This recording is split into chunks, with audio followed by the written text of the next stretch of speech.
teams that are very interested in him because he did a nice job there. Of course, did a nice job before that, I believe, at Syracuse. But yeah, he's a hot commodity, and that's interesting. That kind of a thing. Well, that tells you that. I don't know who since Polian left, I don't know who their general manager is up there at the moment, but clearly someone pulled rank and made that decision. And of course, Sammy Watkins, I think most people up there are happy with how that turned out because they thought they had their quarterback situation addressed with E.J. Manuel. It turns out to the season. But the other thing, Jerry, that sort of gives you a little segue in talking about you know what you're getting is better before you pull the trigger. I think the Buckeye situation is a perfect illustration of that. The Board of Trustees and everybody else was firmly behind Jim Tressel right up until the time that they got a nod and a wink from Irving Meyer that if by some chance there was a vacancy in Columbus, that he would be receptive to their overtures. And obviously it was a little bit more detailed than that they got the kind of the go-ahead from Irving Meyer, and they pulled that plug out from under Jim Tressel, faster than anything. So, yeah, they were going to stick with their guy because they didn't think they had anything better on the horizon until they had something better, and then they couldn't wait to sort of posture and say that they were cutting ties with Jim Tressel because they knew what they had down the pike. Absolutely. That's such a perfect example. Like, no, man, we love Tress, man. We're going to stick by it. Wait, who? Where? Oh, wait, is that a room? Oh, he called. Okay, hold on a second. Coach Tress, we'll get back with you here in just a second. You just sit tight real quick, man. Is it really? You want to? Been nice knowing you. You sure about this? All right, look, Jim, we really can't tolerate the shenanigans that have been going on anymore. We've got to do something here. What? What are you talking about? You know how it goes, man. But, yeah, absolutely. I just wanted to talk a little bit about that. Hey, you brought up the Buckeyes. Let's segue right into that. Before we talk about the game, how about the uniforms? I know it's hey, you got to start somewhere, and that's Nike's thing. But I'm surprised. National title game, big stage. I don't care, whatever. But I'm shocked that they picked these really plain Jane-looking uniforms for the bold Oregon Ducks, who have 55 different uniform combinations and all of that. They're going to wear it. Now, I get it. It's a brand new Fighting Ducks uniform, but it's really kind of plain. It's got the gray pants, white shirt, gray numbers. There's no green, no neon, no yellow anywhere on the Ducks uniforms for the big game. Yeah, that's a little bit surprising, I guess, although I differ with lots of my Buckeye, friends about Oregon's uniforms. I love Oregon's uniforms, and pretty much no matter what they come out in, I just think they look cool as hell. They're creative. I'm sure that there will be, along with this white, there's going to be some chrome. There's going to be some silver, and I don't know. I guess they're not wearing the faux duck feathers on the shoulders like they have on some of their uniforms. But I saw these white uniforms. I'm sure they'll look classy. I'm glad that the Buckeyes, even though they didn't get first pick, are going to be wearing the scarlet. I love the scarlet look, and even though I was told this morning by a couple of guys on Twitter that the Buckeyes have not necessarily fared all that well in title games wearing scarlet, they do better. They were, of course, wearing the white in 2002. But who cares? I mean, I just think I'm glad to see them wearing the scarlet. And as far as the Oregon uniforms go, I think maybe when they show up on game, they're going to use it. I imagine they'll be using at least a chrome on white, or maybe an all chrome helmet. It's going to be a good look for them. I think it'll look good on TV.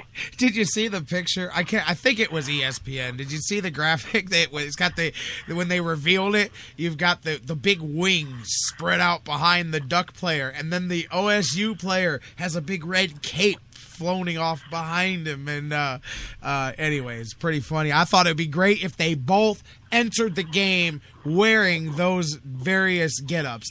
All the Ducks should come in with wings on.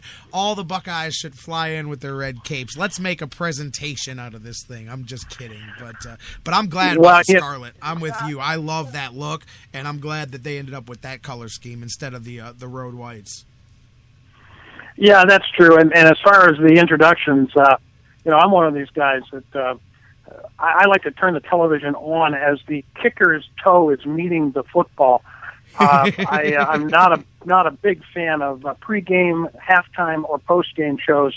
Although I got to admit, after the game the other day, I stuck around and watched the post-game frivolity and the confetti and the interviews and everything else. That was too good to pass up.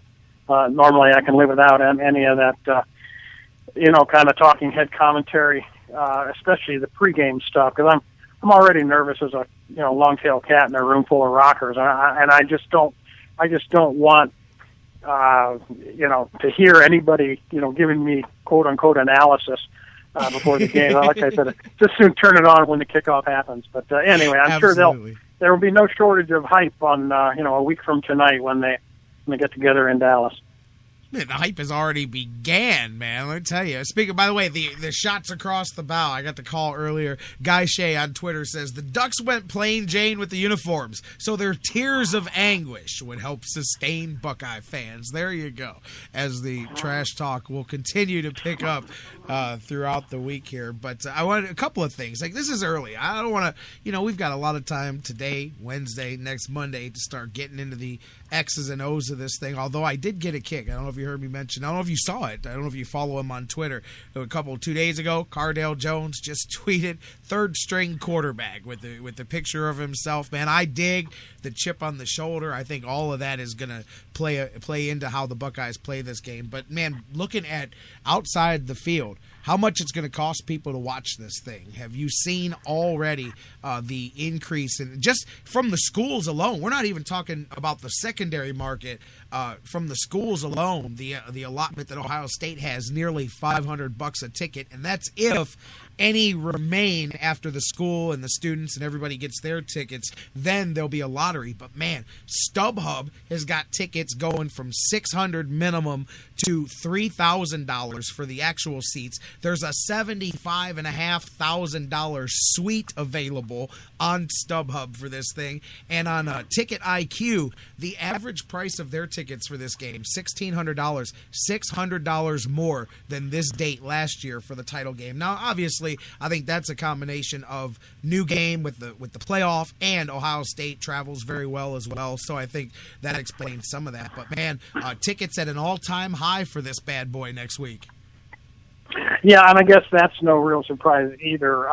But yeah, you're right. $470 is where the tickets start. I think the people at Ohio State really have no expectation that there will be any general public sale of this thing. They get an allotment of 20,000 seats, and they assume that those will all be snatched up by, I believe, first priority season ticket holders, then the priority goes to OSU students, faculty, and staff. And there's, I think, like I said, no expectation that there's going to be leftovers after those four groups of people get satisfied with what they want. People have to go to the secondary market where they end up paying more. And you and I both know that any seat down there at it's like going to Yankee Stadium. When you go down to Jerry Jones's Palace down there in Arlington, it's an expensive place to see any event. I can only imagine what the prime seats are going to be. Like I said, when they announced the ticket price, Jerry, they mention, of course, they start at $470. They don't say where they end. Certainly that's a four-figure number, and a lot of people are going to be shelling out a lot of cash to see the Buckeyes, and probably most of them quite happily. So that's the kind of game where I'll be glad to be sitting in front of my flat screen and taking it in from the comfort of my home. For sure. Although I will admit that obviously at some point in the future, not here now anytime soon, but I do have Jerry's Palace on the list of places that I want to see, bucket list of arenas. I've done a good job around my wrestling career. I've been able to stop in various towns and check out games. I love visiting stadiums. I just like to see what they look like and all that. And Jerry Jones Palace is definitely at the top of the list of, boy, I got to go catch a game there. I don't care what sport it is. I don't care, man. Whatever. I'll go see the rodeo in that thing if that's what's available on that day. But I just want to go check that bad boy out because that thing is massive. Oh yeah, no doubt. And I have friends that have been there for events and say it's just a spectacular building. Yeah, and it looks like someplace you definitely want to go. I definitely want to get there myself one of these days. But there's not a football game in the world that I'd pay $2,000, for example, to see. Nope. Sorry. I love football, but not at those prices. But one of these days, and we'll get down there. And I too, like you, love getting around the country to go to Comiskey and go to Wrigley, go to Oakland and Dodger Stadium, and I've seen a lot of games and that too. Yeah, for sure. It's just plus I like, as you know, I don't mind going to and standing in front of them, and they are, as I do in wrestling all the time. I don't mind putting on a Browns jersey and going to Pittsburgh and sitting in the middle of that craziness and saying, hey, you all suck. I don't care if there's 50,000 of you and one of me. I don't care. I enjoy that. It's fun. Most places are not obnoxious with it. Most places you can have fun with that and have a good time razzing each other and still get out of the building safe and in one piece. Yeah, you're right. I've always had good experiences going to other parks and wearing the Cleveland colors and rooting for your team. You pay your money, you buy your ticket, and you're allowed to say what you want. And for the most part, I think fans around the country are accepting of that. And I've always been well treated in visiting parks.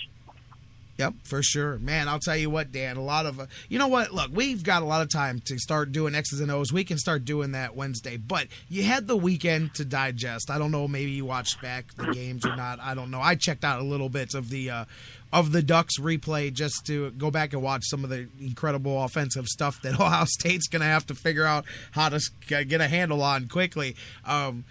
Where are you? Have you changed your thought process? Have you adapted in the last few days as you think about this game without getting, too technical with it though? Where are you at about the Ducks and the Bucks here after a weekend of looking at how they both won their semifinal games? Well, I was very impressed with Oregon. Less so earlier in the season, much more so as the season goes along. I guess you could say the same thing about the Buckeyes. I just recall 5 years ago, Jerry, when we were having a similar conversation, before the Rose Bowl, that, Oregon was so fast and they were such a great offensive team and there was going to be no way that the Buckeyes were going to be able to compete. And we were going out there with Terrell Pryor and with our guys and we had a decent team, but boy, we weren't going to be able to hang with the great Oregon Ducks. And, what we did that day was Tressel came out and surprised the Ducks with a short to intermediate passing game, and Terrell Pryor was making completions and things that people didn't know he could do. They had an unbelievable difference in time of possession that day, and they did keep the Oregon offense off the field, and they won that game by 9 points, and they won it going away, running the ball down Oregon's throat when no one thought that they could do that. So I just keep going back to that and say, it's the same storyline, 5 years later. And, people that don't think the Buckeyes are going to be able to hang in with the Oregon Ducks, I think they're crazy. I think it'll come down to, what it always comes down to, how well you do on third down, how the turnover battle goes. Those same kinds of things that pretty much every game turns on. I will say this, I think in a game with all other things being equal, I'm not saying that they are, but given that all other things would be equal, I guess you'd have to favor the team that has the better quarterback. And I think in this game, you pretty much have to say Oregon has the better quarterback. He won the Heisman Trophy after all, and he's an unbelievable player. Keeping plays alive, improvising and always seeming to make the right decision. He's a heck of a talent, but I think 7 points is too much, just like I thought 9.5 points for Alabama was too much. I think it'll be a tighter game than that, and I just hope for an exciting game. It feels to me like the Buckeyes are playing with house money after they beat the number one team in the country. It just feels like there's nothing left to prove. There's no pressure on Ohio State whatsoever. Here's Oregon, 0-8 against the Buckeyes all time, 0 for forever in national championships. They've never won one. And I think all the pressure sits squarely on them. We'll be on a neutral field, a fast track, and I think the Buckeyes are every bit as fast as the Ducks are. So I think it'll be a very even game. You might have to give the slight edge to Oregon just based on quarterback play. But, like we said the other day, Alabama was accustomed to playing every single game they play with the assumption that they have bigger, better, faster, stronger players. And come Thursday night, they didn't. They didn't have bigger, faster, stronger players across the board. They were matched athletically. I think Oregon will also be matched athletically by what the Buckeyes have. And I don't think they're going to run the ball as effectively on the Buckeyes as they did on Florida State, or they would